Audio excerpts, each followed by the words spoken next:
Shalom, selamat pagi. Tuhan Yesus baik kepada kita semua, amin. Selama-lamanya kasih setia Tuhan tidak pernah beranjak dalam kehidupan kita, Bapak Ibu saudara kasih Tuhan. Seperti pengumuman Bapak Ibu, kita hanya ibadah satu kali hari ini karena ada pemadaman bergilir. Ya, saya sudah coba lobby supaya Klagen jam 12, tapi mereka tetap berkata tidak bisa Pak, nanti yang lain iri. Oke, Bapak Ibu saudara kasih Tuhan. Tuhan Yesus sangat baik kepada kita semua. Dan selama-lamanya kasih setia Tuhan tidak pernah beranjak dalam kehidupan kita. Kalau saya mau tanya pada Bapak Ibu, kira-kira di akhir tahun 2024 ini, apakah doa-doa Bapak Ibu sudah terjawab kira-kira? Ya, mau terjawab, mau tidak terjawab, kebaikan Tuhan melimpah atas kita. Ya, saya hari ini akan khotbahkan tentang berkat. Tapi berkat rohani. Boleh dibantu klik spiritual blessing. Berkat rohani. Jika kita mendengar kata berkat, maka kebanyakan dari kita akan selalu berpikir tentang materi atau jasmani. Setiap orang yang mendengar tentang berkat, pikirannya pasti terbawa kepada hal yang kelihatan atau hal itu berdampak langsung. Biasanya kalau ada kesaksian, yang disaksikan selalu apa Bapak Ibu? Berkat. Tidak mungkin kesaksiannya bukan berkat, betul ya? Puji Tuhan Bapak Ibu saudara kasih Tuhan, tahun ini saya menikah, itu kesaksian Bapak Ibu. Bagi yang jomblo segeralah menikah. Punya pacar dulu, jangan nikah dulu. Puji Tuhan, tahun ini saya dapat motor, saya ganti handphone, dan sebagainya. Biasanya kesaksiannya hanya tentang berkat jasmani atau materi. Memang ada berkat secara materi atau jasmani, namun sebaliknya atau sebaiknya kita tidak terlalu memikirkan hal yang berhubungan tentang jasmani atau materi secara berlebihan. Memang kita butuh. Gak ada orang yang gak butuh uang. Ke gereja aja perlu uang Bapak Ibu ya.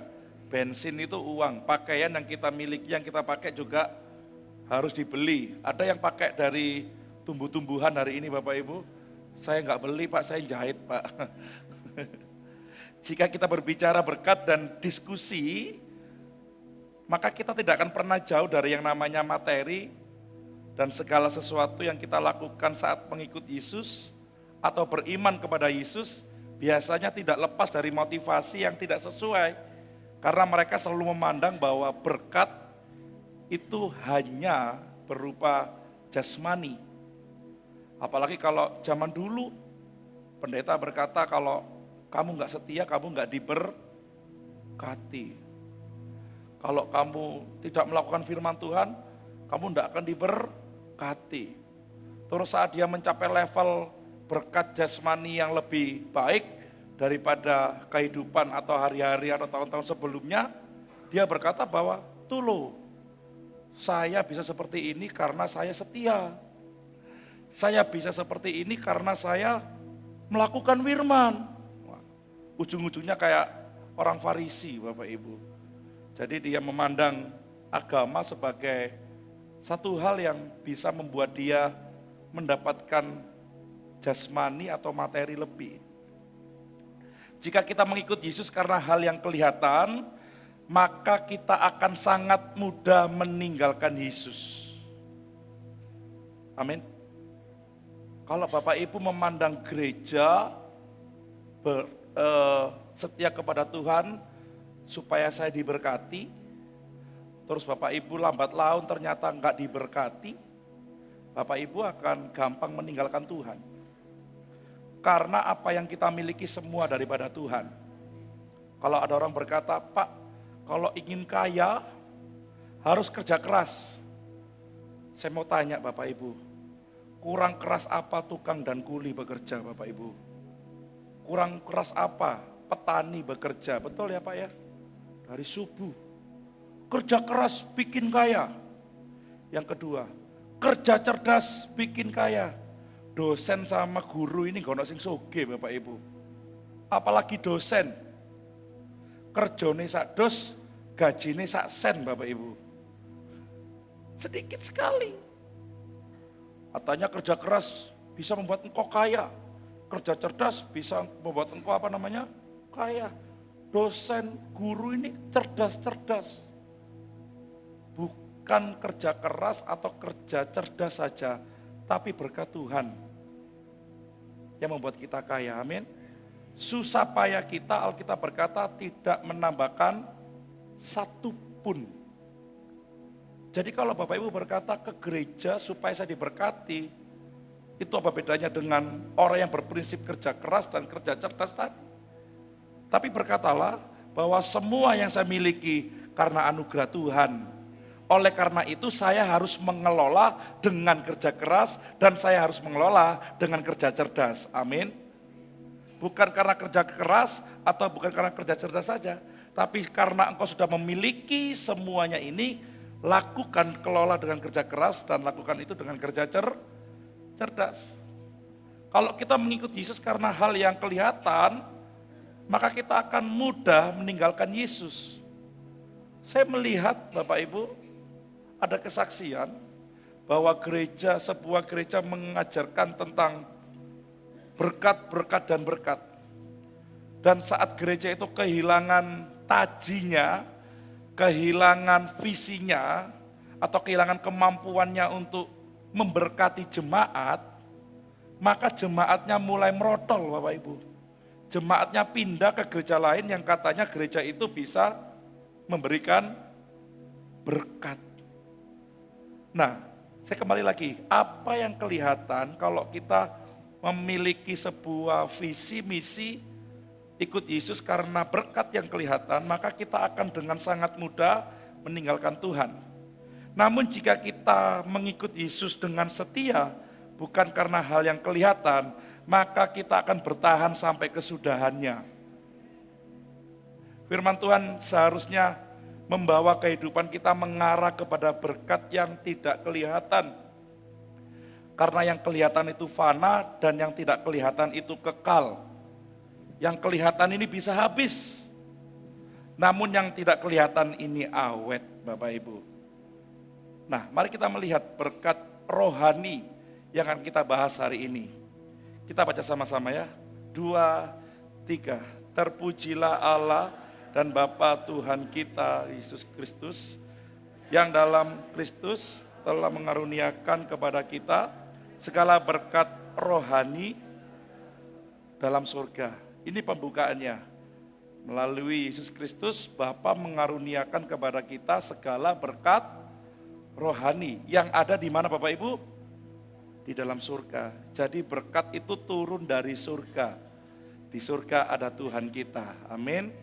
Jadi berkat rohani apa saja? Yang pertama, ayat yang keempat, 2, 3. Sebab di dalam Dia Allah telah memilih kita sebelum dunia dijadikan, supaya kita kudus dan tak bercacat di hadapannya. Berkat rohani yang pertama adalah pemilihan Allah. Sama-sama katakan pemilihan Allah.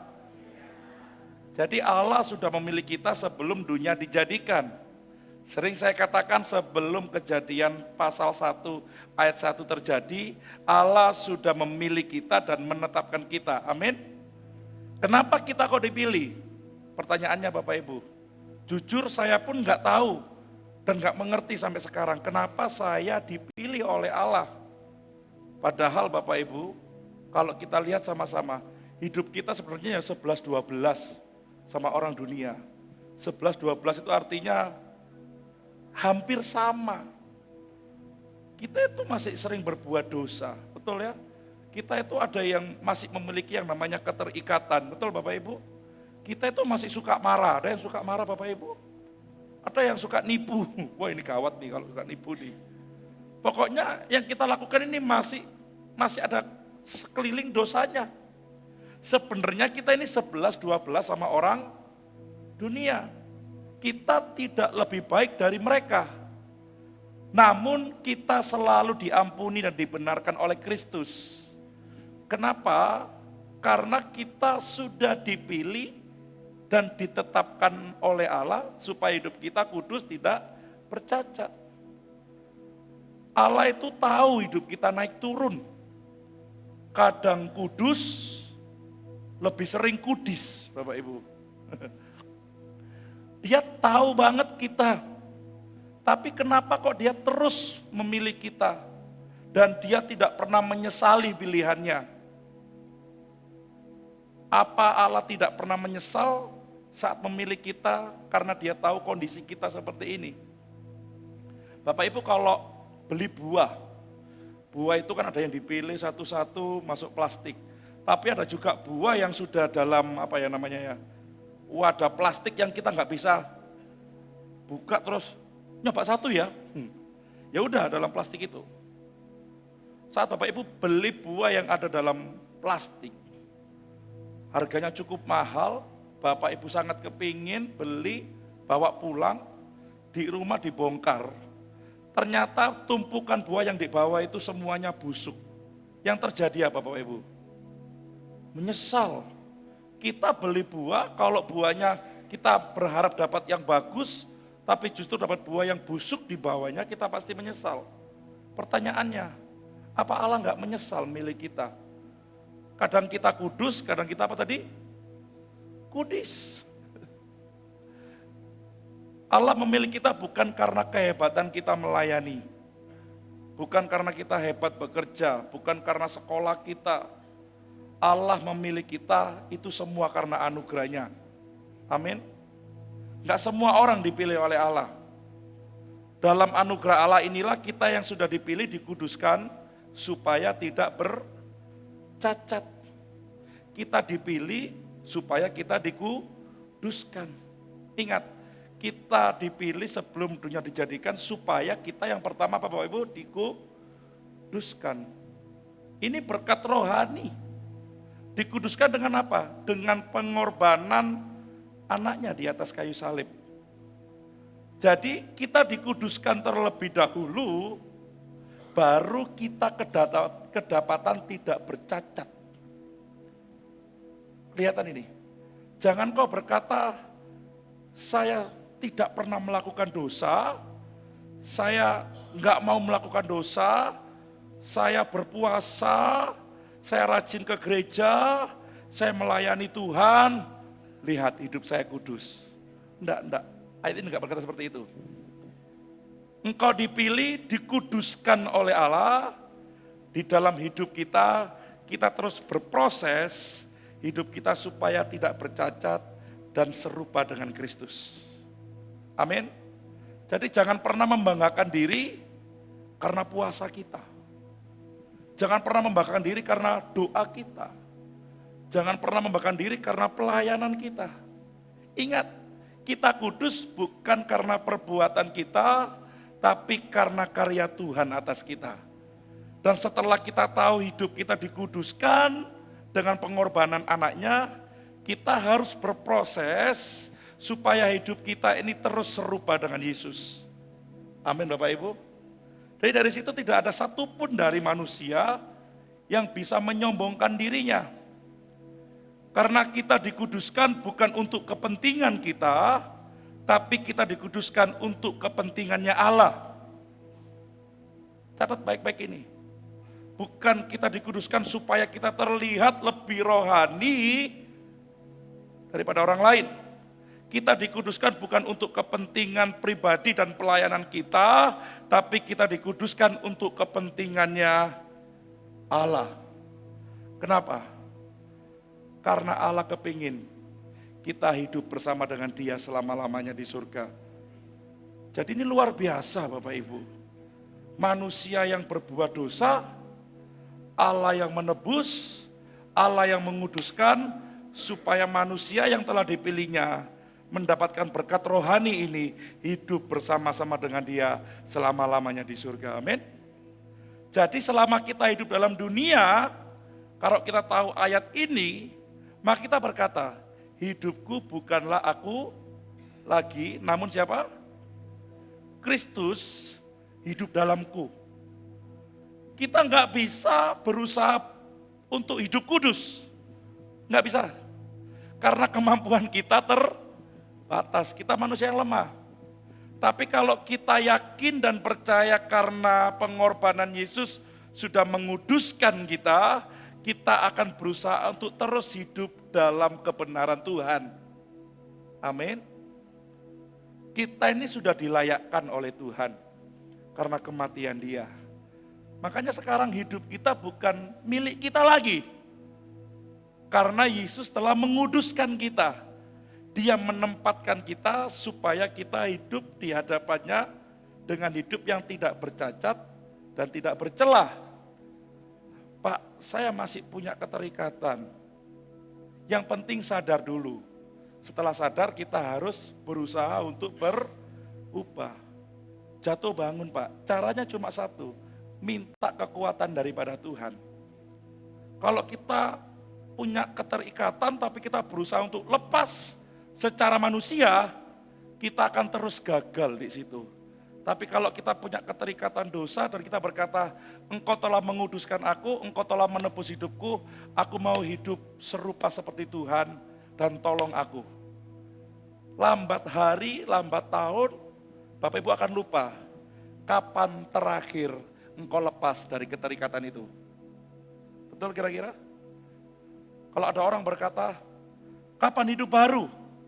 Bertanya, waduh, tahun 1981 Pak, saya dibaptis. Wih, cek lama ya hidup baru tahun 1981. Kalau Bapak Ibu tanya sama saya, kapan hidup baru? Kapan bertobat? Saya setiap hari. Setiap hari hidup saya diperbarui dengan firman Tuhan. Amin. Makanya kita melihat ini bahwa kita memerlukan kasih Tuhan. Kita memerlukan firman Tuhan. Karena kita sudah tahu hidup kita sudah dikuduskan dan kita akan ditempatkan di hadapannya. Ayat yang kelima, maju. 2, 3. Dalam kasih, Ia telah menentukan kita dari semula.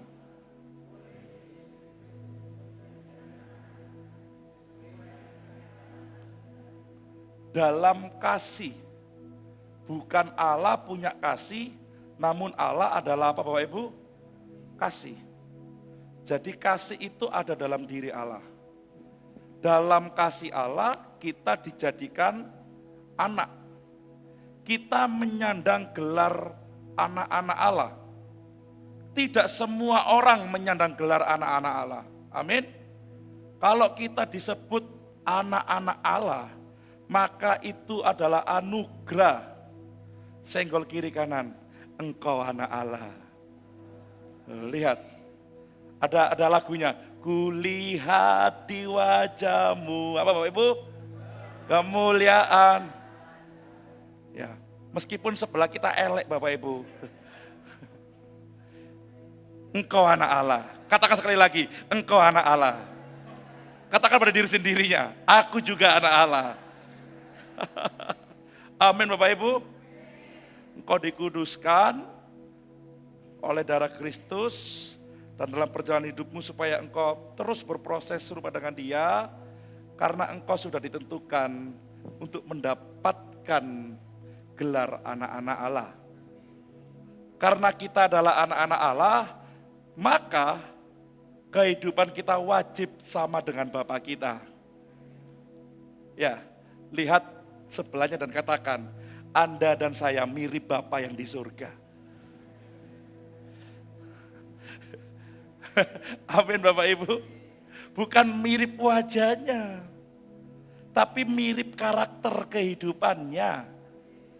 Jadi semua yang baik tentang Allah dan Bapa kita itu ada pada kita. Amin Bapak Ibu. Jadi di sini kita tahu bahwa itu seperti yang terjadi kemarin. Kita anak Allah itu seperti kemarin. Ini ada keluarganya Viko dan keluarganya Asa ya. Lihat Bapak Ibu. Ada Gering, bukan Gering. Please ya. Beliau itu namanya Gering. Bapak, kalau Gering itu dalam bahasa Jawa itu sakit Pak. Makanya saya harus luruskan. Jadi pakai E. Bukan ya, pakai apa ya? E. Bukan pakai E ya. Gering. Kering, bukan kering cari iki, bukan. Bukan. Guantengnya kayak ngono Bapak Ibu. Tepuk tangan dong untuk keyboardis kita. Dia selalu ada kalau kita butuhkan Bapak Ibu. Ya Fik ya. Jadi pindah sini Ring. Pak sih. Uli gimana? Lo Uli. Coba Bapak Ibu lihat. Ada Gering, ada Uli, ada Febe. Mau berdiri gak kira-kira ya? Ada Ida. Mereka mirip dengan Viko. Betul enggak? Dan mereka mirip dengan bapak ibunya. Betul Bapak Ibu? Apakah mereka mirip dengan Pak Darman kira-kira? Nggak ada.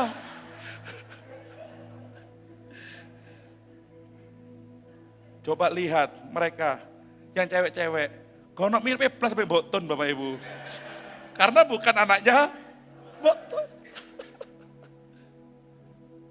Kalau nggak mirip berarti bukan. Kalau kita mirip siapa? Bapak, bentar iki rohani Bapak Ibu. Sik tah. Kita mirip siapa? Tuhan apa hantu? Kalau kita anak-anak Allah, kita pasti mirip dengan Tuhan.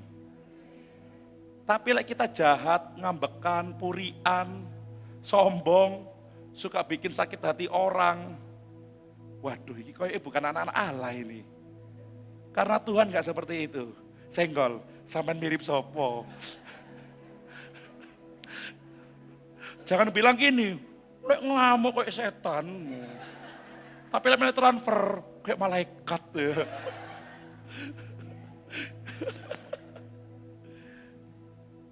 Dikuduskan, tidak bercacat, diangkat menjadi anak, kita harus mirip dengan Bapa kita. Amin.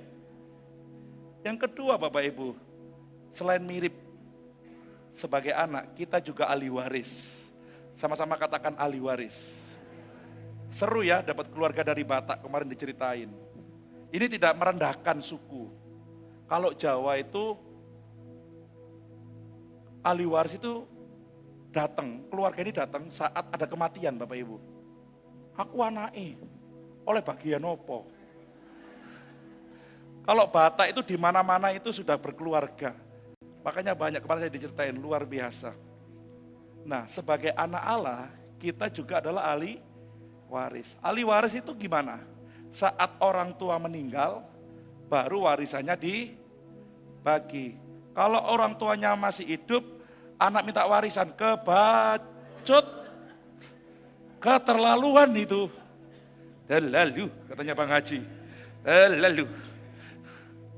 Jangan ya Dek, jangan. Tapi kalau manusia memang gitu. Mati dulu, baru warisannya dibagi. Sekarang kita, dia sudah mati. Yesus sudah mati untuk kita. Warisannya untuk kita semua. Amin Bapak Ibu. Apa yang dia miliki semua diberikan kepada kita. Bedanya di situ. Tapi dia bukan berhenti di mati, dia hidup. Kita tahu bahwa apa yang dia wariskan, kehidupan kekal, berkat rohani. Itu. Makanya kita ngerti, oh ahli waris, kapan aku dapat warisannya? Kalau aku mati, ya. Tapi selama engkau hidup, dia sudah mati bagi kita. Semua kepenuhan Allah di dalam dia diberikan kepada kita. Amin Bapak Ibu. Jadi hidup kita ini penuh dengan berkat dari Tuhan.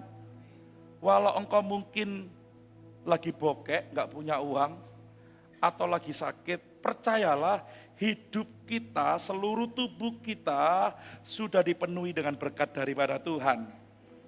Itulah hebatnya Tuhan kita.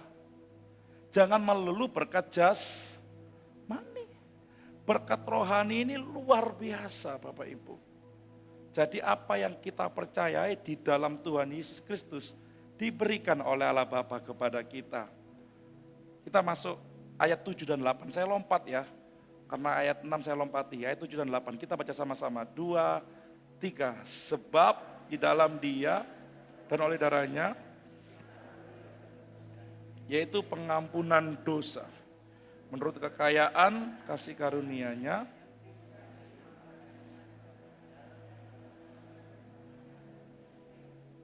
amin. Seperti yang saya katakan tadi ya, ini sambungannya. Jadi ahli waris dari Allah Bapa kepada kita adalah pada saat Yesus mati di atas kayu salib. Berkat rohaninya selanjutnya adalah, karena kita ahli waris, kita mendapatkan berkat rohani penebusan atas pengampunan dosa kita. Karena Yesus mengampuni dosa kita, Dia menebus kita dari kutuk. Kita dipindahkan ex agorazo, dipindahkan dari pasar budak kepada hamba kebenaran. Jadi harus dibeli dengan darah yang mahal. Bapak Ibu nggak bisa pindahin sendiri dari dosa Bapak Ibu kepada hidup kekal, nggak bisa. Makanya di sini nggak ada yang dikatakan bahwa karena kebaikanmu kamu diselamatkan, karena pelayananmu kamu diselamatkan, karena persembahanmu kamu diselamatkan. Udah nggak ada di sini. Karena Yesus menebus hidupmu, kamu beroleh hidup yang kekal. Amin. Itu yang Dia wariskan kepada kita, pengampunan dosa. Jadi berkat ini adalah berkat yang tidak pernah habis. Berkat terbesar sepanjang sejarah manusia dan sepanjang perjalanan hidup kita. Dia mati untuk kita. Amin Bapak Ibu. Jadi jangan pernah lagi berpikir berkat adalah tentang yang jasmani saja. Tadi saya katakan berkat jasmani bisa habis, cepat habis dan tidak kekal, namun berkat rohani itu kekal dan abadi. Makanya setiap kali perjamuan suci, jangan ditarik kepada berkat jasmani. Ngerti maksud saya? Perjamuan suci adalah lambang kita mengingat berkat rohani yang diwariskan oleh Tuhan kita. Amin Bapak Ibu. Jadi ya karena saya dulu pernah ngajar salah, saya minta maaf. Atau karena Bapak Ibu masih pernah dapat pengajaran yang salah sebelum-sebelumnya, kita mulai beralih nih. Bahwa perjamuan suci adalah mengingatkan kita akan kematian Tuhan. Bapak Ibu ngomong, aku tak ikut perjamuan suci. Apa? Kakiku cenut-cenut, cekot-cekot. Siapa tahu nggak usah ke dokter, perjamuan suci bisa menyembuhkan. Saya tanya, tiap minggu cenut-cenut, cekot-cekot. Iya, kenapa? Tiap hari makan bebek Pak. Ini jadi obat Bapak Ibu. Pengganti apotik kayaknya. Ada yang kayak gitu? Oh nggak ada yang ngaku pasti. Jangan ditarik ke hal yang jasmani. Karena ini adalah berkat rohani. Amin. Kalau engkau tidak mau sakit, ya atur pola hidupmu, atur pola makanmu. Jaga mulut, apa Bu? Mulut no? Jamu kendi. Jaga mulut, kendalikan diri. Ya, saya itu ya kadang guyu Bapak Ibu. Sing makan rawon, babi, bebek situ, waya sakit, njaluk di perjamuan suci. Tuhan sembuhkan. Daripada ke rumah sakit mahal, mending ke gereja gratis. Makanya banyak di luar sana perjamuan suci diperjualbelikan. Apalagi minyak urapan. Ups. Betul ya? Karena mereka menarik semua kepada berkat jasmani. Ini adalah berkat rohani yang tidak semua orang peroleh. Yang tidak semua orang dapatkan. Dan ini Tuhan berikan kepada orang yang telah dipilih. Kita itu sudah dipilih. Jadi Bapak Ibu sekarang gini, wih perjamuan suci saya gak sakti kayak biyen. Loh, perjamuan suci kok dibilang sakti mandarguna. Apa Bapak? Mandraguna, mandarguna. Dibuat yang lain-lain. Engkau mengkultuskan perjamuan suci untuk kebutuhanmu secara jasmani. Oh, Jangan ya dek. Makanya sekarang kita saat dapat perjamuan suci, kita langsung mengingat kematian Tuhan. Berkat rohani yang Dia berikan kepada kita, semua dosa kita diampuni, hidup kita diperbarui, dan kita mendapatkan hidup kekal bersama Tuhan di surga. Amin. Waduh, kak laris orang perjamuan suci ini. Lebih baik saya ngajar yang benar daripada ngajar yang salah. Karena kalau perjamuan suci saya kultuskan, bisa diperjualbelikan, bisa nambah kas ya Bu Mega ya. Betul katanya Bu Mega, Bapak Ibu. Hal-hal seperti ini jangan. Kita harus tahu, pelajari firman Tuhan, dengar firman Tuhan sama-sama dengan baik, supaya kita menjadi pribadi yang lebih baik dari hari ke hari. Ayat terakhir Bapak Ibu, kalau ayat terakhir biasanya senang ya. Ayat 9 dan 10, 2, 3, sebab Ia telah menyatakan rahasia kehendaknya kepada kita, sesuai dengan rencana kerelaannya, yaitu rencana kerelaan yang dari semula telah ditetapkannya di dalam apa? Kristus, sebagai persiapan penggenapan waktu untuk apa?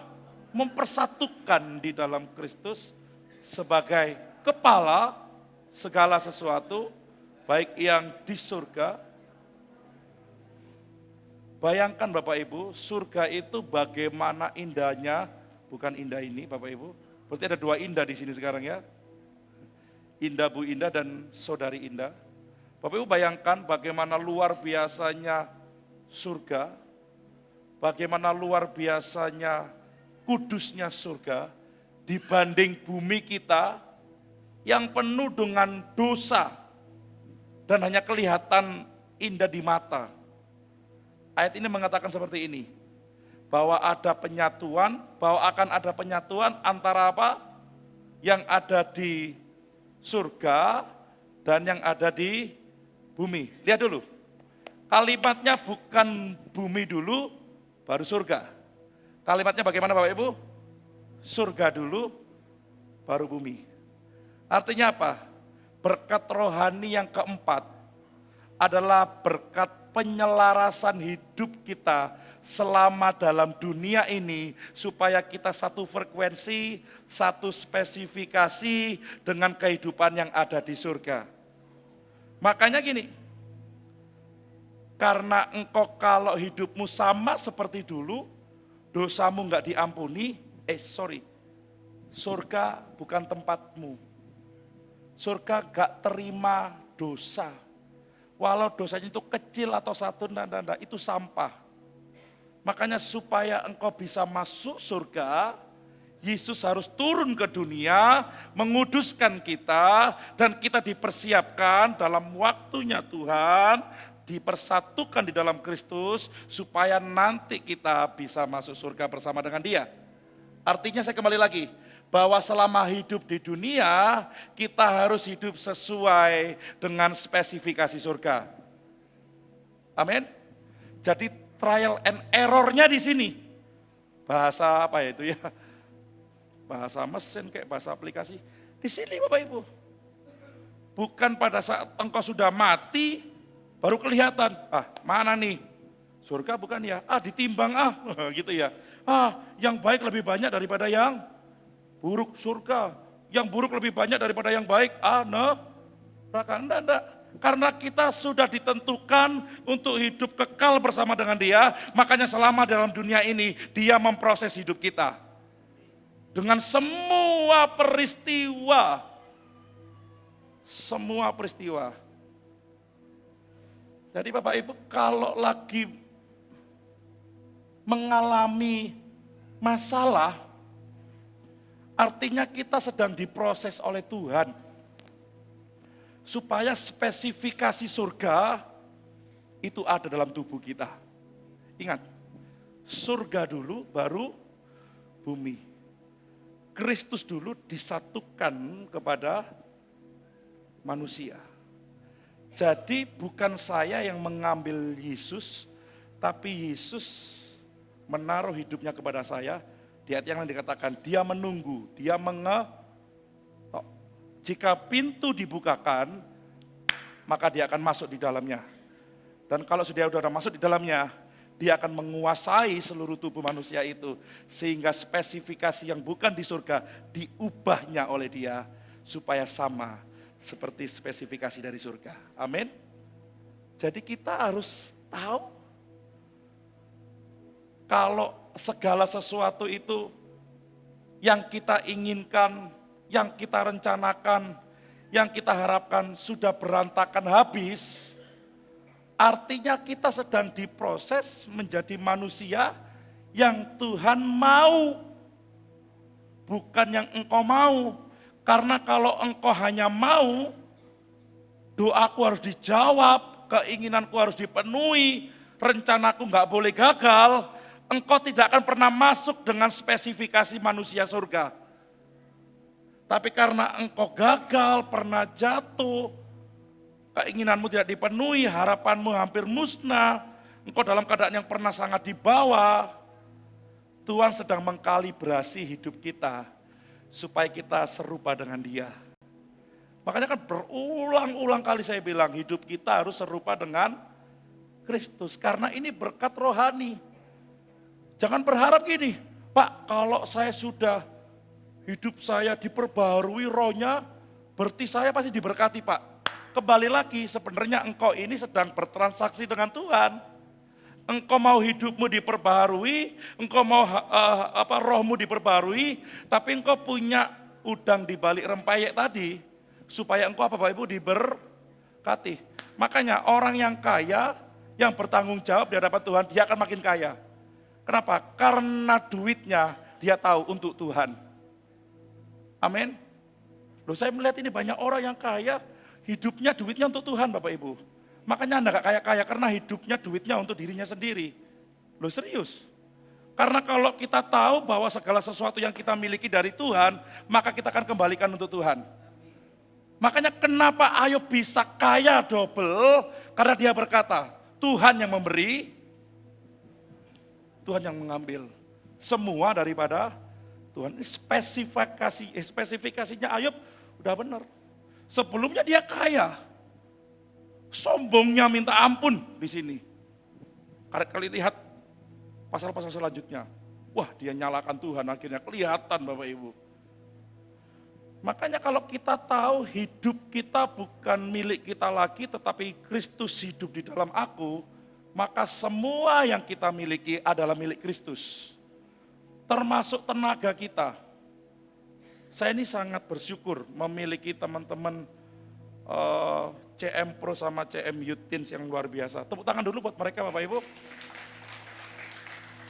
3 minggu diajar mereka. Yang pertama persiapan Natal anak. Anak-anak sempat sampai bulan Bapak Ibu. Bulan aja turun ke sini. Bulan, matahari, apalagi kemarin. Bintang, anak-anak planet. Anak-anak gak perlu lihat keluar, anak-anak cukup. Bulan, bintang, matahari didatangkan oleh Tuhan Yesus. Khusus anak-anak. Itu panitia persiapannya luar biasa. Mereka kalau nggak salah kesaksiannya itu nggak makan, nggak tidur, itu 40 hari, 40 malam Bapak Ibu. Setelah itu ada undivided, betul ya? Setelah itu tadi malam, lego wis akhirnya Bapak Ibu. Amin.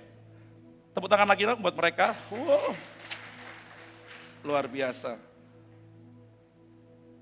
Bukan karena saya bisa, karena saya mampu, terus Tuhan berkati saya. Bukan. Karena kita sudah sadar bahwa berkat itu sudah kita terima, makanya hidup kita mau diproses oleh Tuhan. Supaya serupa seperti Dia. Kalau Bapak Ibu berkata hidup ini melulu tentang kerja, tidak akan pernah ada habisnya. Kalau melulu tentang tabungan, berapa miliar pun yang engkau cari, tidak akan pernah cukup. Tapi kalau engkau berkata semua daripada Tuhan, aku bekerja karena aku sudah diberkati Tuhan, aku ke gereja karena aku sudah diberkati Tuhan, makanya aku lakukan semuanya ini untuk hormat kemuliaan nama Tuhan. Hatinya, hidupnya sudah selaras. Makanya orang yang tahu bahwa dia adalah warga kerajaan surga, dia tidak akan pernah hidup seperti warga kerajaan dunia ini. Betul Bapak Ibu? Surga itu spesifikasinya sudah ada. Engkau ditebus supaya engkau tidak melakukan kecemaran. Engkau dipulihkan, engkau diampuni dosamu, supaya engkau tidak melakukan dosa lagi. Amin. Jangan pergunakan kesempatan dan waktu ini untuk berbuat kesalahan dan dosa. Tapi pergunakanlah waktu-waktu ini untuk kemuliaan nama Tuhan. Tidak gampang Pak, tapi bisa. Nah ini baru bedanya antara orang Kristen dengan orang di luar Kristen. Kristen itu ada beberapa, Kristen KTP salah satunya. Kristen tanpa pertobatan, tanpa perbuatan, tanpa persembahan Bapak Ibu. Persembahan hidup loh ya, jangan ke sana lagi. Dan ada yang benar-benar Kristen karena dia pengikut Kristus. Sadar sekarang bahwa kita adalah anak-anak Allah. Makanya kita harus serupa dengan Allah. Segala perbuatan Allah, segala kebaikan Allah, segala apa yang Allah sudah firmankan di dalam Alkitab, kita harus lakukan sama-sama. Jadi, kalau bahasa aplikasi itu kita install ulang. Kasih list saja sama Tuhan. Tuhan, aku masih keterikatan ini nih. Aku masih agak gak bisa keluar dari ini. Ini dosa yang orang gak tahu. Dosa yang pasanganku gak tahu. Dosa yang dari kecil aku lakukan, dari remaja aku lakukan. Aku kayaknya gak bisa lepas Tuhan. Ngomong sama Tuhan, tapi aku mau dilepaskan. Minta Tuhan, Roh-Mu menguatkan aku. Hadirat-Mu yang mengubahkan aku. Dan kasih-Mu yang menerima aku, membuat aku berjalan terus dalam kemuliaan Tuhan. Jadi Bapak Ibu mau bekerja dimanapun, profesi kerjanya apapun, gajinya berapapun, kalau spesifikasi kita sudah sama, karena kita anak-anak Allah, dan kita adalah warga kerajaan surga, dan kita mengerti berkat-berkat rohani daripada Tuhan, engkau tidak akan pernah ngejar, dan tidak akan pernah khawatir tentang kehidupanmu secara jasmani. Amin. Sering saya katakan, bahwa Tuhan tidak akan pernah meninggalkan kita. Kita pasti makan. Orang hidup butuh makan. Tambah Pak, pulsa. Buat internetan. Alkitab kurang update kayaknya Pak, saya update Bapak Ibu. Orang hidup butuh makan. Dan Tuhan tidak pernah meninggalkan anak-anaknya. Burung di udara dia pelihara, bunga bakung yang indah dia juga pelihara, apalagi kita yang hidup, Tuhan pasti pelihara. Dan jangan pergunakan, kalau gitu gak usah kerja Pak, kan Tuhan pelihara Pak, oh kosek nanti ya, gak bisa. Tuhan pelihara hidup kita. Makanya beberapa minggu lalu saya katakan, yang bikin berat itu bukan masalah makanan dan minuman, yang bikin berat apa Bapak Ibu? Apa Bapak Ibu? Makin banyak cicilan, makin mencicil Bapak Ibu. Bener gak sih? Betul, kalau hidup sederhana luar biasa. Di Jakarta itu ada beberapa pengusaha, pemain musik bisa masuk ya. Ada satu pengusaha yang aneh, tindakan pengusaha ini aneh Bapak Ibu. Saya tidak mendiskriminasi merek mobil atau jenis mobil. Pengusaha ini diwawancarai, Bapak udah punya perusahaan, tapi Bapak kok nggak punya rumah? Dia bilang, buat apa rumah? Ngontrak aja lebih murah. Ngontraknya namanya pengusaha, langsung 20 tahun Bapak Ibu. Ngontrak aja Pak lebih murah. Terus ditanya lagi, Bapak pengusaha, rumah sudah ngontrak. Mobilnya kok bukan Fortuner, Pajero. Pajero itu panas jobo jeruk, bukan itu Bapak Ibu. Benar-benar Pajero, Alphard. Dia ngomong, bukan saya nggak bisa Pak, bukan saya nggak mampu, tapi saya nggak butuh. Sekali lagi, saya tidak mendiskriminasi mobil. Mobil Bapak apa? Saya cuma punya Kalia Pak, Kaila apa Kalia ya? Ya itu deh, Kalia Pak. Tabungannya miliaran, tapi mobilnya Kalia. Kita yang tabungannya puluhan ribu, mobilnya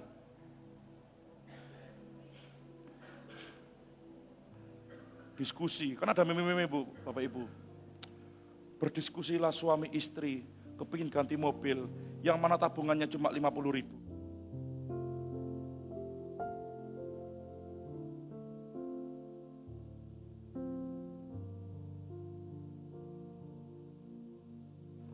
Tapi ada orang yang hidupnya sederhana, dan dia tidak jatuh dalam berbagai macam pencobaan. Thank you. Dan dia bersyukur buat semua kebaikan Tuhan. Kita semua yuk sama-sama belajar hidup sederhana. Senggol dong kiri kanannya. Belajar sederhana ya. Terus bojone ngomong, temen yo tahu tempe tok ya mulai saiki yo.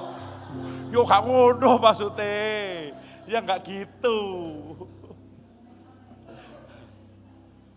Jangan melulu berkat jasmani. Amin. Karena berkat rohani tidak ternilai harganya. Wow. Tuh orang sana cari itu keselamatan. Mereka cari hidup kekal. Mereka gak bisa dan gak tahu. Gak punya mereka. Kita yang gak cari, kita diberi gratis sama Tuhan. Betapa baiknya Tuhan sama kita. Kita gak ngelakuin apa-apa loh Bapak Ibu. Oke, thank you. Kita nggak melakukan apa-apa Bapak Ibu. Dia sudah berkati kita. Cek, oke. Saya berharap pandangan hidup kita mulai bergeser. Tidak melulu tentang uang. Tapi semua tentang berkat rohani daripada Tuhan. Apa yang kau punya semua daripada Tuhan. Nggak akan pernah habis. Katakan kiri kanan, nggak akan pernah habis, tenang aja. Pak, di tabungan tinggal 300.000, Tuhan cukupkan. Amin. Yang duit ini amin dok lagi Bapak Ibu. Amin Pak, amin. Tanggal 1 sampai tanggal 10 hidup dengan ucapan syukur. Lagunya ku bersyukur. Tanggal 10 ke atas hidup dengan iman katanya. Kenapa? Tinggal sekian beriman. Halah. Tapi tanggal 1 sampai 10, GoFood terus Bapak Ibu. Lancar GoFoodnya. Saya ingat hidup saya dulu sama istri. Waktu kami ngekos. Tanggal 1 sampai tanggal 5, kami ke KFC Bapak Ibu. Tapi sisa tanggalnya Bapak Ibu, ya Tuhan, cari soto, minta apa dulu? Kuahnya yang banyak. Kenyang kan? Sampai rumah pipis, lapar lagi Bapak Ibu. Karena kuah itu saya keluar. Oke, saya berharap firman ini memberkati kita semua. Berikan tepuk tangan untuk Tuhan Yesus Kristus. Mari kita bangkit berdiri. Lain perjamuan.